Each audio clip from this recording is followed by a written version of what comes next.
Assalamualaikum warahmatullahi wabarakatuh. Oke, teman-teman, di kesempatan kali ini kita akan belajar materi yang berkaitan dengan data frame pada R. Oke, di sini kita akan bahas dulu ya, apa perbedaan antara bentuk matriks dan data frame. Kita sudah mempelajari bentuk matriks. Sekarang kita akan bandingkan dengan data frame. Membedakan bentuk matriks dengan data frame. Misalkan kita buat dua vektor ya, A sama dengan vektornya adalah 1, 2, 3. Artinya kelasnya adalah kelas numerik atau datanya adalah data numerik. Kemudian vektor B jenisnya adalah misalkan karakter. Oke, seperti ini ya. Jadi kita memiliki dua vektor yaitu A, B. Yang A jenisnya adalah numerik, kemudian yang B adalah karakter. Kita akan membuat matriks dengan fungsi matriks dari A, B. Kita akan jalankan. Oke, ternyata di sini tidak dapat kita bentuk suatu matriks dari vektor A, B ya. Kenapa ya? Karena jenis dari data vektor A dan vektor B ini berbeda.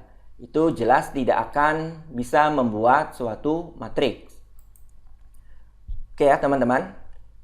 Kecuali kalau A dan B-nya itu kita gabungkan dalam satu vektor. Misalkan kita gabungkan dulu, misalkan C itu adalah gabungan dari A, B. Kita akan jalankan. Kemudian kita panggil C. Ini adalah vektor C dengan elemen 1, 2, 3, A, B, C. Tapi kalau teman-teman ketikkan kelas dari vektor C, ini akan terlihat bahwa vektor C itu atau jenis datanya adalah karakter, bukan lagi numerik dan karakter ya. Oke ya teman-teman. Nah, baru dari sini bisa kita ubah ke dalam bentuk matriks kalau datanya sudah satu jenis. Jadi misalkan matriks dari matriks, kemudian kita ambil datanya C, kemudian kita urutkan by row-nya adalah false. Kita ambil false ya. Kemudian end row-nya adalah 3. Kita akan jalankan, kemudian kita panggil matriks. Oke ya, teman-teman. Ini adalah bentuk matriksnya. Tapi untuk kolom pertama ini adalah karakter, kolom kedua juga karakter. Bedakan dengan data frame, misalkan df sama dengan data.frame dari A, B. Kita akan jalankan, kemudian kita panggil. Nah, ini adalah data frame. Untuk kolom yang pertama adalah angka numerik ya, kemudian kolom yang kedua adalah karakter. Oke ya teman-teman, jadi sekarang teman-teman paham ya, matriks itu dapat dilakukan atau dapat kita buat ketika datanya jenisnya itu sama. Sedangkan kalau data frame itu dapat kita buat meskipun jenis datanya berbeda. Oke ya teman-teman. Berikutnya kita beralih ke data frame yang sudah disediakan pada R ya. Di sini data frame yang tersedia pada R atau kita sebut sebagai data set. Untuk mengetahui list dari data tersebut, teman-teman ketikkan perintah data, kemudian kurung buka, kurung tutup ya. Kita akan jalankan dulu. Nah, seperti ini. Ini adalah beberapa data set ya. Dalam bentuk data frame di sini ada beberapa data ya, teman-teman. Misalkan kita akan panggil woman Misalkan kita panggil woman, ya. Woman, kita panggil. Nah, ini adalah data setnya, terdiri dari 2 kolom, ya, high dan wide, ya. Oke, misalkan kita akan panggil juga iris, ya. Kemudian kita jalankan. Nah, ini adalah data set yang bernama iris. Oke ya teman-teman, jadi di R itu sudah tersedia dataset yang dapat kita gunakan sebagai latihan. Oke, berikutnya kita beralih ketika kita ingin melihat 6 baris pertama dari data set. Melihat 6 baris pertama dari data frame. Oke, misalkan yang ingin kita lihat adalah iris. Berarti di sini head dari iris. Kita akan jalankan, teman-teman. Nah, ini kita akan melihat hanya 6 baris pertama pada data iris. Artinya kalau kita tidak menginginkan melihat semua data, ya, hanya melihat nama kolomnya saja atau contoh beberapa datanya, itu bisa kita gunakan head. Artinya melihat 6 baris pertama. Berikutnya, kalau kita ingin melihat 6 baris terakhir dari data frame, kita gunakan perintah tail dari nama data frame tersebut, misalkan iris. Kita akan jalankan. Nah, ini hasilnya akan menampilkan 6 data atau 6 baris terakhir dari data frame yang bernama iris. Oke ya teman-teman. Berikutnya kita akan lanjutkan ke materinya, adalah melihat rangkuman statistik, ya, dari data frame tersebut. Melihat rangkuman statistik dari data frame. Kita gunakan perintah summary dari nama data frame tersebut, misalkan iris. Oke, seperti ini, ya. Di sini adalah summary dari data frame iris. Ada nilai minimal, kemudian kuartil 1, median, min, kuartil 3, dan nilai maksimum. Oke ya teman-teman. Berikutnya kita akan lanjutkan melihat struktur dari data frame tersebut. Melihat struktur dari data frame. Kita gunakan perintah str, kemudian diikuti dengan nama data frame tersebut, misalkan iris. Oke, kita akan jalankan. Nah, ini adalah hasilnya. Data frame terdiri dari 150 objek, kemudian ada 5 kolom atau variabel. Kolom tersebut adalah sepal length, sepal width, petal length, kemudian petal width, dan yang terakhir adalah spesies. Oke teman-teman, ini akan memudahkan kita dalam mengamati data frame. Oke, berikutnya teman-teman, kita akan mempelajari bagaimana caranya mengedit data frame. Data frame. Caranya sederhana sekali, teman-teman. Tinggal gunakan perintah edit, ya, kemudian diikuti nama data frame tersebut, iris. Ya, misalkan, kemudian kita akan lakukan pengeditan. Nah, seperti ini ya, teman-teman. Tinggal teman-teman edit saja di sini, misalkan 5,7 dan seterusnya.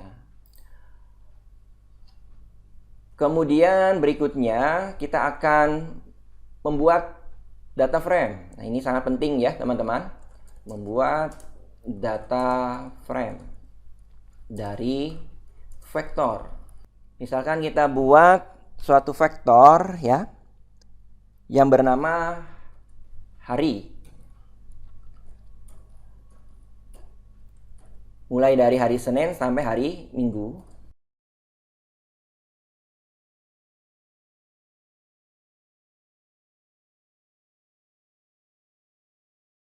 Kemudian kita akan buat vektor yang kedua, yaitu suhu. Misalkan suhu hari Senin adalah 23,3, kemudian Selasa 34, kemudian Rabu 21,6, kemudian Kamis misalkan 35, kemudian Jumat 32, kemudian Sabtu 24,5, kemudian Minggu 33. Oke, berikutnya kita akan buat, di sini perlu sama dengan. Berikutnya kita buat hujan. Sama dengan C. Misalkan hari Senin ini adalah true. Kemudian Selasa itu false, artinya tidak hujan. Kemudian Rabu true. Kemudian Kamis false. Kemudian Jumat false. Kemudian Sabtu true. Kemudian Minggu false. Oke ya. Kemudian dari vektor-vektor ini kita akan buat data frame. Misalkan df sama dengan data.frame dari vektor-vektor tersebut. Hari, kolom yang pertama, kemudian kolom kedua adalah suhu, kolom yang ketiga adalah hujan. Oke, kita akan jalankan dari yang awal. Suhu, hujan, kemudian df, tinggal kita panggil df. Nah, ini adalah hasilnya ya. Data frame-nya terdiri dari hari, suhu, dan hujan. Kemudian kita setelah membuat data frame, kita beralih ke penerapan yang tadi ya. Misalkan kita menginginkan melihat summary dari data frame tersebut. Berarti tinggal kita ketikkan aja summary dari df. Kita jalankan. Nah, ini adalah hasilnya ya. Summary dari data frame df. Kemudian misalkan kita ingin melihat struktur datanya, berarti str dari df. Kita jalankan. Nah, ini adalah struktur data dari df. Terdiri dari 7 objek, kemudian ada 3 kolom atau 3 variabel. Hari, datanya adalah karakter, kemudian suhu numerik, hujan adalah logika. Kemudian kita lanjutkan berikutnya, kita akan selection dari data frame.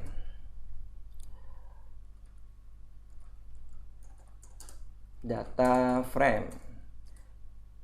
Yang pertama, kita akan memilih seluruh kolom pada baris tertentu.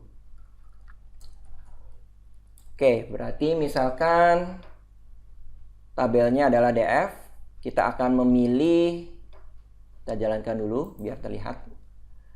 Ya, seperti ini kita akan memilih baris yang ke-5.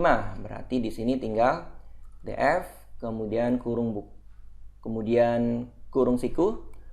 Kemudian teman-teman ketikkan 5, kosongkan. Kemudian di enter. Nah, ini adalah hasilnya. Kita melihat seluruh kolom melihat semua kolom pada baris ke-5. Oke, kemudian yang berikutnya, memilih seluruh baris pada kolom tertentu. Oke, misalkan kita akan melihat kolom ketiga, berarti kurung siku, 3. Kita akan jalankan. Nah, ini adalah hasilnya, melihat seluruh baris pada kolom tertentu. Oke, berikutnya kita akan beralih memilih data frame dengan menggunakan nama kolom. Berarti di sini memilih dengan menggunakan nama kolom. Misalkan DF ya. Kita akan pilih kolom suhu. Berarti kita akan ketikkan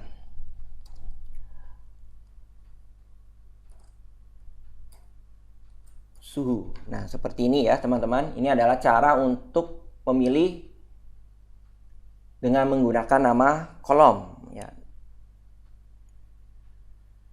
Kita akan jalankan.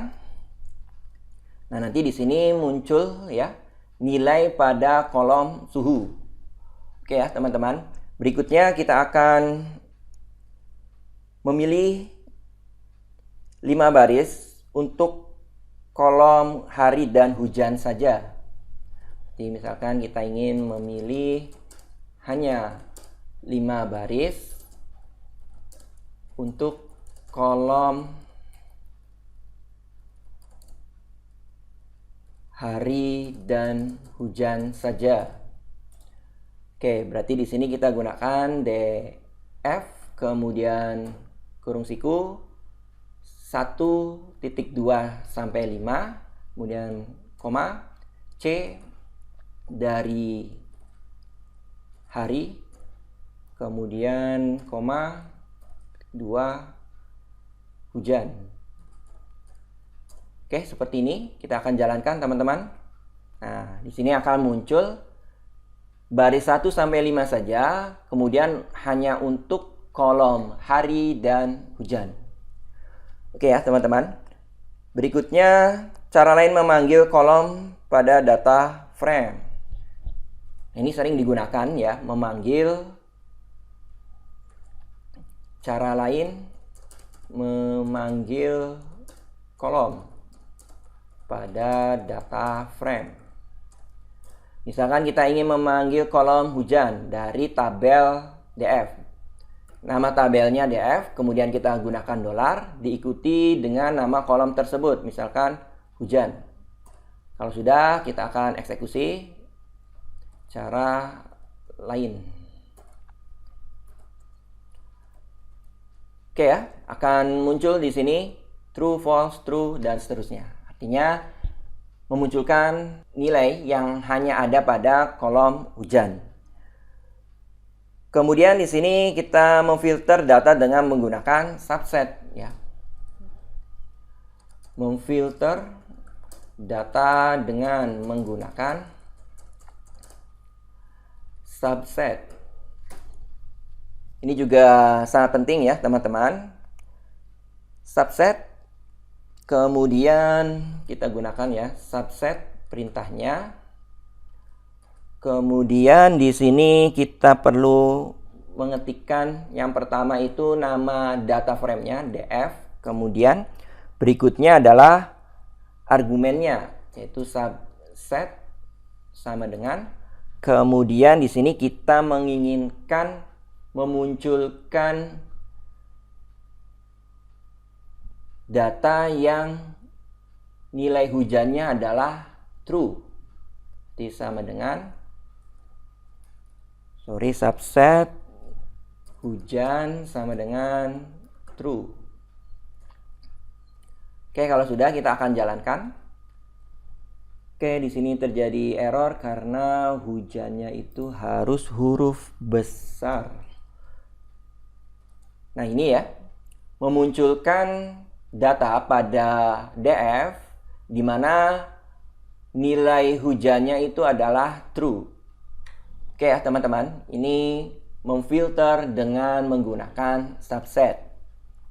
Berikutnya kita akan contohkan misalkan subset ya, kita ingin memunculkan dari DF kemudian subset sama dengan suhu yang lebih dari 21. Oke ya, ini adalah memunculkan subset dari data frame DF di mana suhunya itu lebih besar daripada 21. Kita akan jalankan.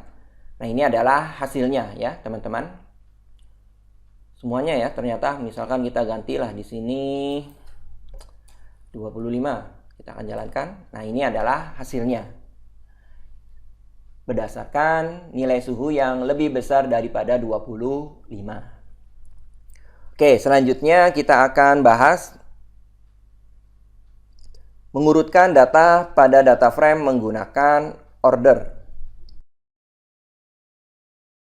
Misalkan di sini kita akan urutkan berdasarkan suhu.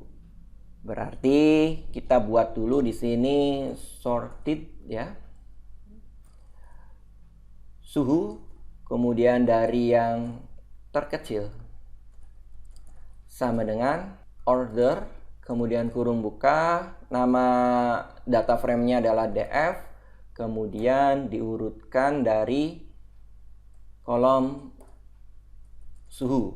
Nah, seperti ini kita akan jalankan ya, teman-teman. Oke, berhasil ya. Kita akan panggil dulu sorted suhu terkecil. Kita akan jalankan. Nah, urutannya adalah baris ketiga, baris ke-1, 6, 5, 7, 2, 4. Sekarang kita akan berlakukan pada tabel DF. Kita gunakan nama tabelnya adalah DF, kemudian kurung buka. Kita akan urutkan berdasarkan suhu terkecil, kemudian koma. Sekarang kita akan jalankan. Nah, ini hasilnya akan menampilkan tabel di mana pengurutannya itu berdasarkan suhu terkecil. Oke ya, teman-teman. Misalkan kita akan ubah pengurutannya itu berdasarkan suhu yang terbesar. Ya, berarti di sini kita akan definisikan dulu sorted. Nah, kita ganti di sini bukan terkecil, dari yang terbesar. Kemudian sama dengan kita gunakan order. Kemudian nama tabelnya DF, kemudian kurung siku berdasarkan suhu. Bedakan dengan yang sebelumnya, kita tambahkan sebelum DF ini adalah strip. Kalau sudah, silahkan teman-teman jalankan. Kita akan panggil sorted nilai terbesar. Kita akan jalankan. Nah, urutan barisnya adalah 4, 2, 7, 5, 6, 1, 3. Kita akan terapkan kepada data frame DF. Berarti DF, kemudian kurung siku, sorted, nilai terbesar, koma. Kita akan jalankan. Nah, ini adalah hasilnya ya, teman-teman. Oke, ini adalah materi yang berkaitan dengan dasar dari data frame. Mudah-mudahan apa yang saya sampaikan ini dapat diikuti dan bermanfaat ya, teman-teman. Terima kasih atas perhatiannya. Saya akhiri dulu. Sampai jumpa di video pembelajaran berikutnya. Wassalamualaikum warahmatullahi wabarakatuh.